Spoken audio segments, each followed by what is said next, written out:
जी, मैं हूं मुनव्वर हुसैन। मैं आज आपको मैनुअल गाड़ी चलाने का तरीका समझाऊंगा और मेरा ख्याल है कि मैं जिस तरह से समझाऊंगा इससे आप कम वक्त में गाड़ी बेहतरीन चलाना सीख जाएंगे। तो मैं ये कहूँगा कि कोई भी इंसान काम बिना सीखे नहीं कर सकता। ये इंसानी फितरत का हिस्सा है। आपके अंदर हर काम करने की सलाहियत है, लेकिन उस सलाहियत को आपको अपने जिस्म के अंदर उभारना पड़ेगा। मिसाल के तौर पर आपने जब पहली बार साइकिल चलाया होगा तो आपको उस पर अपना वज़न बैलेंस करने का तरीका समझना पड़ा होगा। इसी तरह जब आपने पहली बार मोटरसाइकिल चलाया होगा तो उसको क्लच को छोड़ने और रेस को देने का तरीका समझना पड़ा होगा, फिर जाकर मोटरसाइकिल चला होगा आपसे। कार चलाने का भी तरीका सेम मोटरसाइकिल जैसा है, लेकिन फ़र्क इतना है कि इसका मोटरसाइकिल का क्लच हाथ में, एक्सीलेटर भी हाथ में, और कार का एक्सीलेटर और क्लच पाँव में। अब आपके पाँव जो हैं वो एक्सीलेटर दबाने के और क्लच को दबाने और छोड़ने की प्रैक्टिस से महरूम हैं। इनके अंदर ये उजागर करने की ज़रूरत है। आप क्या करें कि 15 मिनट के लिए आप बंद गाड़ी के ऊपर जो है अपने क्लच और एक्सीलेटर की प्रैक्टिस करें। जैसे मोटरसाइकिल का आप क्लच छोड़ते हैं और साथ में रेस देते हैं, यानी इधर से रेस देते हैं, इधर से क्लच छोड़ते हैं तो मोटरसाइकिल चलने लगता है। इस गाड़ी का भी यही सिस्टम है। इधर से क्लच छोड़ना शुरू करेंगे, हल्की हल्की रेस देंगे, गाड़ी चलनी शुरू हो जाएगी। जैसे रोकनी होगी क्लच दबाएंगे और एक्सीलेटर से पाँव उठाएंगे, वो रुक जाएगी। इसी चीज़ को आप तकरीबन 10 से 15 मिनट अपने पाँव के साथ, दोनों पाँव के साथ एक्सीलेटर और क्लच की प्रैक्टिस करनी शुरू कर दें। 10-15 मिनट के बाद आपका दिमाग और आपके जो है टांगें, पाँव, इन सब के अंदर कॉम्बिनेशन बन जाएगा और ये आपको घंटों में गाड़ी चलाते हुए सीखना पड़ेगा, जो आप सिर्फ 10 मिनट में आप सीख जाएंगे। उसके बाद आप एक्सीलेटर से पाँव उठाएं और ब्रेक पर रखें, फिर एक्सीलेटर से पाँव उठाएं, ब्रेक पर रखें। ये प्रैक्टिस तकरीबन 10 मिनट तक करें तो आपको ये गाड़ी चलाने की काफ़ी हद तक समझ आ जाएगी। उसके बाद आप गाड़ी स्टार्ट करें और पहला गियर लगाकर गाड़ी को चलाएं। लेकिन एक बात याद रहे, साथ में आपके ड्राइवर बैठा होना चाहिए। आप अकेले ये प्रैक्टिस नहीं करेंगे, ये अकेले में करने वाली प्रैक्टिस नहीं है। ड्राइवर की सरपरस्ती आपके साथ होनी लाजिम है। अच्छा, जब आप गाड़ी चलाना शुरू करेंगे तो आपका स्टीयरिंग जो है वो सीधा नहीं चलेगा। कभी लेफ़्ट पे गाड़ी हो जाएगी, कभी राइट पे, क्योंकि स्टीयरिंग को सीधा रखने के लिए बहुत ज़रूरी होता है कि आप सामने निगाह रखें और स्टीयरिंग को ज़्यादा इधर करके छोड़ ना दें, फिर इधर करके ना छोड़ दें। उसको सीधा रखें, हल्का हल्का जिस तरफ गाड़ी जाने लगे उसके मुखालिफ साइड पे उसे काटें, हल्का हल्का। तो इससे पहले गियर में आपको गाड़ी की प्रैक्टिस करनी होगी। और थोड़ी देर क्लच छोड़ा, गाड़ी चल पड़ी, फिर क्लच दबा लिया, फिर क्लच छोड़ा। ये काम आप काफ़ी देर तक शुरू में करते रहेंगे। जिस वक्त आपको पहले गियर में क्लच छोड़ने और गाड़ी को चलाने का तरीका प्रैक्टिस हो गया, फिर आप दूसरा गियर और तीसरा गियर पर गाड़ी चलाना शुरू करेंगे। तो अब मैं आपको गियरों के मुतालिक थोड़ी सी तफसील बताता हूँ, फिर क्लच के मुतालिक भी बताता हूँ। ये इसका गियर लीवर है, इसके ऊपर 1 2 3 4 5 आर, ये देखें ज़रा गौर से, आर लिखा हुआ है। इस आर का मतलब है रिवर्स, और ऊपर है 1 2 3 4 और 5। ये 5 गियर वाली गाड़ी है, इसमें 5 गियर की स्पीड हैं। अच्छा, ये गियर इस वक्त न्यूट्रल पोजीशन पे खड़ा हुआ है। न्यूट्रल पोजीशन का कैसे पता चलता है, ये आप इधर देखें, इधर देखें, ये अंदर की तरफ भी दबता है और दाएं तरफ भी दबता है। ये दोनों तरफ जब दबता है तो इसका मतलब है ये न्यूट्रल है। अगर ये गियर में है, मिसाल के तौर पर ये अब गियर में है, तो ये इधर दबाएंगे नहीं दबेगा, इधर दबाएंगे नहीं दबेगा, इसका मतलब ये गाड़ी गियर में है।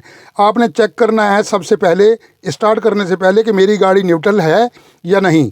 तो न्यूट्रल के लिए सबसे पहले आप लीवर को यहाँ लाएंगे, ये देखेंगे इतनी प्ले है, तो इसका मतलब है ये न्यूट्रल है। अगर फिर भी शक हो तो क्लच दबाएं, क्लच दबाकर इसको ऊपर ले जाएं, फिर ये नीचे ले आएं, फिर सेंटर में कर दें, तो ये आपको तसल्ली हो जाएगी कि ये न्यूट्रल हो चुकी है गाड़ी। तो फिर आप सल्फ लगाकर इसे स्टार्ट करेंगे। ये है गियर शिफ्टिंग का तरीका। अच्छा, ये गियर इतने सख्त नहीं होते, ये बिल्कुल नरम। देखें, ये मैं अंगूठे से ऐसे करूँगा इधर चला जाएगा, उंगली से इधर करूँगा इधर चला जाएगा। इसे हल्का सा इधर पुश करें, जिधर रुक जाए ये लीवर, इसे ऊपर करें, पहला गियर लग गया। इसी तरह क्लच दबाया आपने, फिर लेफ़्ट पे किया, ये नीचे आ गया, दूसरा गियर लग गया, फिर ऊपर किया, न्यूट्रल हो गया। यानी हर गियर शिफ्ट होने से पहले न्यूट्रल होगा, यानी पहले के बाद दूसरा लगाएंगे तो सेंटर में न्यूट्रल में से गुजर कर ये दूसरा लगेगा। अच्छा, अब हमने तीसरा लगाना है। तीसरे लगाने का तरीका ये है कि ये गियर जिस पोजीशन पर इस वक्त खड़ा है, ये इसका होम स्टेशन है, यूँ समझ लें। ये हर वक्त न्यूट्रल में इसी जगह ही खड़ा होता है। जिस जगह ये गियर लीवर खड़ा है, इसी जगह इसको पकड़ के ऊपर कर दें, तीसरा लग गया। नीचे कर दें, चौथा लग गया। अगर आपने अब पांचवा लगाना है, यहाँ न्यूट्रल किया, लीवर को अंदर किया, ये यहाँ आके लीवर रुक जाएगा। जैसे रुकेगा आप इसे ऊपर कर देंगे, पांचवा लग जाएगा। आप इधर न्यूट्रल करेंगे, न्यूट्रल करके अगर रिवर्स लगाना चाहते हैं, गाड़ी को फुल ब्रेक लगा के रोकना है, गाड़ी बिल्कुल 0 स्पीड पे हो जाए, फिर आप क्लच दबाएंगे और इसे नीचे करेंगे तो ये रिवर्स लग जाएगा। ये है गियर शिफ्टिंग का तरीका। अब मैं थोड़ा सा वजाहत कर दूं। ये न्यूट्रल पोजीशन इसकी में इतनी प्ले होती है, गियर में जब होगी तो ये प्ले बिल्कुल नहीं होगी, मामूली सी होगी, लेकिन यहाँ पर प्ले बहुत ज़्यादा। ये न्यूट्रल की अलामत है। और जिस जगह इस वक्त लीवर खड़ा है, ये तीसरे और चौथे के दरमियान खड़ा है, इसी जगह पर। अच्छा, आपने पहले गियर लगाया, दूसरा लगाया, अब तीसरा लगाना। लीवर अपनी जगह पर जहाँ खड़ा हो वहीं उसको ऊपर उठा देना है, ना इसको दाएं दबाना ना बाएं दबाना, जिस जगह पर है उसी जगह पर ऊपर उठा देंगे, ये तीसरा लग जाएगा। उसी जगह सीधा नीचे खींच देंगे तो चौथा लग जाएगा।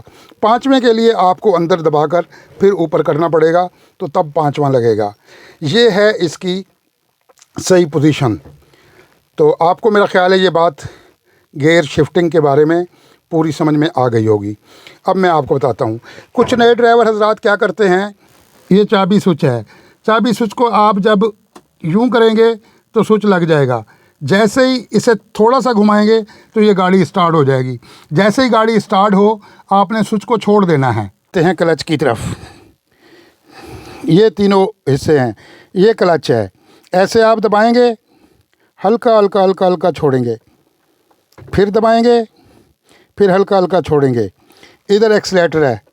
अच्छा, जैसे ये अब फ्री हैं, अब हमने गाड़ी को गियर लगाना है। ये हमने क्लच दबाया, ये गाड़ी का गियर शिफ्ट हो गया।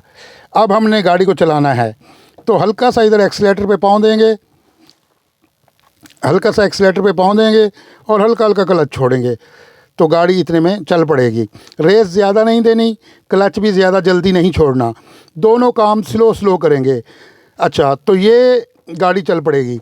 अब इसकी प्रैक्टिस क्या करनी है आपने, इसी तरह क्लच दबाना है, फिर इसको हल्का हल्का छोड़ना है, फिर दबाना है, फिर इसको हल्का हल्का छोड़ना है, फिर दबाना है, फिर हल्का हल्का छोड़ना है, इधर एक्सीलेटर को दबाना है, फिर छोड़ना है। अब मैं सही तरीका बताऊँ आपको। अब ये गाड़ी खड़ी है, ये क्लच दबाया, ये रेस पे पाँव रखा, जैसे क्लच हल्का हल्का छोड़ा, इधर से हल्का हल्का रेस देना शुरू किया, अब गाड़ी चलना शुरू हो जाएगी। अभी हमें रोकने की ज़रूरत पड़ रही है, फ़ौरन क्लच दबाएंगे, इधर ब्रेक पर पाँव रखेंगे, गाड़ी रुक जाएगी। अब रुक गई, अब हमने दोबारा चलानी है। फिर अब हमने हल्का सा क्लच छोड़ा, इधर हल्का सा रेस दिया, गाड़ी चलना शुरू हो गई। अब फिर रोकने की ज़रूरत है, फिर क्लच दबाएँगे, फिर ब्रेक लगाएँगे, तो इधर गाड़ी रुक जाएगी। फिर हमने चलानी है, फिर ब्रेक से पाँव उठाया, हल्का हल्का क्लच उठाया, इधर एक्सीलेटर देना शुरू कर दिया, ये गाड़ी चलना शुरू हो जाएगी। ये बुनियादी चीज़ उम्मीद है आपको समझ आ गई होगी। अब मैं आपको बताऊं, पहला और दूसरा गियर ऐसा गियर है, इसके अंदर सबसे पहले आप गाड़ी को जब चलाएंगे तो क्लच पहले दबाएंगे, ब्रेक बाद में। पहले और दूसरे गियर में जब भी ब्रेक आपको लगानी पड़े तो पहले आप क्लच दबाएंगे, फिर ब्रेक दबाएंगे। इस वजह से कि गाड़ी की स्पीड बहुत कम होती है। अगर आपने क्लच पहले ना दबाया तो गाड़ी बंद भी हो सकती है, गाड़ी झटके भी ले सकती है। गाड़ी को झटका लेने से बचाने के लिए और बंद होने से बचाने के लिए इसका फार्मूला यही है कि पहले आप क्लच दबाएं, फिर ब्रेक दबाएं, पहले और दूसरे गियर में। अगर आपकी गाड़ी की स्पीड 40 से ज़्यादा है, 50, 60, 70, 100 जितनी भी स्पीड है, फिर आप गाड़ी को जब ब्रेक लगाएंगे तो क्लच नहीं दबाएंगे। याद रहे ये बात भूलनी नहीं है कि पहले ज़्यादा स्पीड में आप हैं, गाड़ी को ब्रेक लगानी है तो ब्रेक लगा लें आप, लेकिन जब तक 40 से नीचे सुई ना उतरे तब तक आप इसका क्लच ना दबाएं। 40 से नीचे उतरना शुरू हो सुई तो फिर आप इसका क्लच दबाएं, क्योंकि इससे ऊपर अगर आप ज़्यादा स्पीड में ब्रेक लगाते हैं तो फिर क्लच दबाना बिल्कुल गलत होता है। और दूसरी बात, कोई भी गियर लगाकर क्लच पर पाँव ना रखें, क्लच पर पाँव कभी भी ना रखें। यूँ क्लच दबाया, गियर शिफ्ट हो गया, अब आपको क्लच से पाँव उठाना है, पाँव आपका क्लच से उठा हुआ होना चाहिए। अच्छा, जूता आपने जब भी गाड़ी चलानी है, जूता आपका बंद होना चाहिए, चाहे वो सैंडल हो चाहे वो शूज़ हो, कोई भी जूती हो। स्लीपर सैंडल जो होता है बग़ैर पीछे बांधने वाला, वो इस्तेमाल दौरान ट्रेनिंग या गाड़ी सीखते वक्त वो कभी भी इस्तेमाल नहीं करना। और दूसरी बात, क्लच उठाते वक्त, क्लच से पाँव उठाते वक्त एड़ी को कोशिश करें ना उठाएं, हल्की हल्की एड़ी नीचे लगी रहे और पीछे होता रहे, क्योंकि एड़ी अगर आप उठाएंगे तो आपका पाँव कांप जाएगा और आपसे क्लच बैलेंस नहीं होगा। आपने क्लच दबाया तो हल्का हल्का आप ऐसे पाँव उठाएंगे, साथ में एड़ी आपकी ज़मीन से लगी रहे, वो साथ साथ घसीटती हुई पीछे आएगी। उससे क्या होगा कि क्लच का बैलेंस ठीक रहेगा और आपकी गाड़ी बिल्कुल सही चलेगी। तो ये चंद चीज़ें हैं, इन्हें बार बार आप रिपीट करते रहा करें तो आपको ये सारी बातें समझ में आ जाएंगी। बाकी मैं चंद चीज़ें समझा दूं। गाड़ी को चलाने से पहले आपको सीट एडजस्ट करनी होती है और गाड़ी की सीट पर बैठने के बाद आपको सीट बेल्ट भी पहनना होता है। और सीट एडजस्ट करने के लिए इसे आप ऊपर उठाएंगे, ये पीछे चली जाएगी, इसे आप ऊपर उठा के आगे कर सकते हैं। जब छोड़ेंगे तो ये खुद ब खुद फंस जाएगा और इसके बाद ये सीट आगे पीछे नहीं होगी।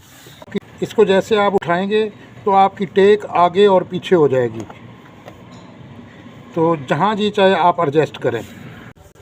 अब गियर शिफ्टिंग के हवाले से थोड़ा सा मीटर पे आ जाते हैं। ये 20 की स्पीड है, ये पहले गियर तक होती है। इसके बाद दूसरा गियर 40 की स्पीड तक जाता है, तीसरा गियर 60 की स्पीड तक और चौथा गियर 80 की स्पीड तक जाता है और पांचवा गियर 80 के बाद जितनी स्पीड आप चाहें उस पांचवें गियर में चल सकते हैं। ये वाली पेट्रोल की गेज है, ये नीचे अगर हो सुई तो ये खाली है, ऊपर अगर हो तो फुल है। ये आरपीएम का मीटर है। आरपीएम का मीटर जो होता है वो गाड़ी स्टार्ट होने के बाद ये सुई जो है काम करना शुरू कर देती है। मिसाल के तौर पर मैं अभी आपको ये चेक करवा देता हूँ स्टार्ट करके गाड़ी। तो ये अब आरपीएम जो है इसका 500 पर है। इसका पहला हिस्सा जो है ये 1000 की अलामत होता है। तो ये आरपीएम आपकी स्पीड के साथ साथ ये चलता रहता है। और ये रही सी नीचे ठंडी और हीट एच ऊपर गर्म।